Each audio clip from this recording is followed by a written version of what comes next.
வணக்கம் சுமதி சமையல். இன்றைக்கி இட்லி மாவுக்கு பதிலாக ராகி ரவை வச்சு ஒரு தோசை செய்ய போகிறோம். அந்த தோசை எப்படி செய்யறதுன்னு வீடியோக்குள்ளே போய் பார்க்கலாம். தோசை செய்கிறதுக்கு ராகி மாவு, கேழ்வரகு மாவு இருக்குல்லப்பா, அது ஒரு கப் போட்டுக்கலாம்.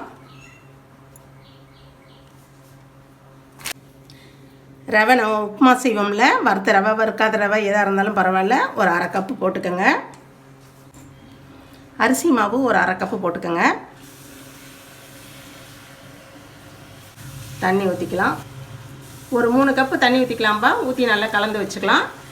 அப்புறம் ரவை கொஞ்சம் ஊறிடும். அதுக்கப்புறம் தண்ணி பத்தலைன்னா அப்புறமா கொஞ்சம் தண்ணி ஊற்றிக்கலாம். நல்லா கலக்கிக்குவோம்.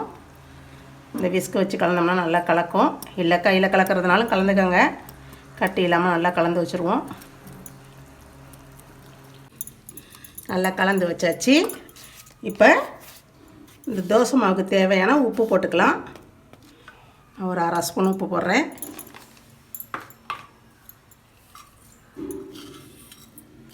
ஜீரகம் பொடி பண்ணி வச்சுருக்கேன், அது ஒரு சின்ன ஸ்பூனில் 1 ஸ்பூன் போடுறேன்.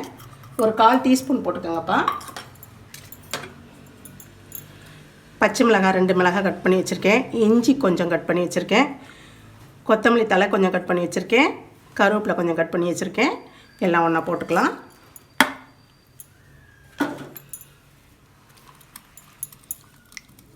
இது ரொம்ப நேரம் ஊறணும்லாம் அவசியம் இல்லை. நான் வெங்காயம் கட் பண்ணிட்டு வரேன். அந்த நேரத்தில் ஒரு 10 நிமிஷம் அது ஊறட்டும்ப்பா. ஒரு 10 நிமிஷம் ஊறட்ட மூடி வச்சுருக்கலாம். வெங்காயம் கட் பண்ணிட்டு வந்துட்டேன்ப்பா. ரொம்ப கொஞ்சம் பொடிசாக அது மாதிரி கட் பண்ணிக்கோங்க. ரொம்ப குட்டி குட்டியாக கட் பண்ணிக்கோங்க. இந்த மாவு ஊறி இருக்குது. இன்னும் கொஞ்சம் தண்ணி ஊற்றணும். இங்கே பாருங்கள், கெட்டியாகிடுச்சு. ரவை போட்டிருக்கோம்ல, அதனால் கொஞ்சம் கெட்டியாக இருக்குது. இந்த வெங்காயத்தை கட் பண்ணதை போட்டுட்டு நம்ம இன்னும் கொஞ்சம் தண்ணி சேர்த்துக்கலாம். கொஞ்சம் தண்ணி ஊற்றிக்கலாம். இந்த பழத்துக்கு இருக்கும் வச்சுக்கலாம். உப்பு அளவு நான் போட்ட அளவு உப்பு பார்த்துட்டேன்ப்பா. உப்பு சரியாக இருக்குது.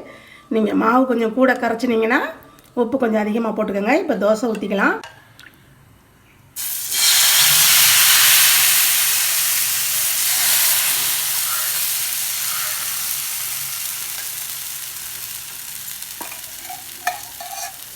எண்ணெய் அப்படி கொஞ்சம் சுற்றி ஊற்றிக்கோங்க.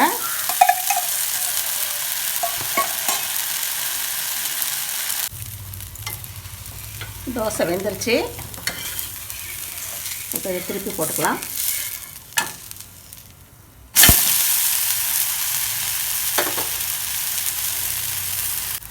தோசை இது மாதிரி கருகாமல் எடுங்க.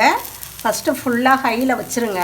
ஹையில் வச்சுட்டு தோசை ஊற்றுனதுக்கப்புறம் கொஞ்சம் சிம்மில் வச்சிங்கன்னா இப்படி கருகாமல் வரும். தோசை வெந்துருச்சு, எடுத்துக்குவோம். ரொம்ப சத்தான ராகி தோசை ரெடி ஆகிடுச்சு. இதே மாதிரியே இன்னும் ஊற்றிக்கலாம். ரொம்ப சிம்பிளாக நல்ல ஹெல்த்தியாக ராகி ரவை தோசை ரெடி ஆகிடுச்சு. இதே மாதிரி நீங்களும் செஞ்சு சாப்பிட்டு பாருங்கள்.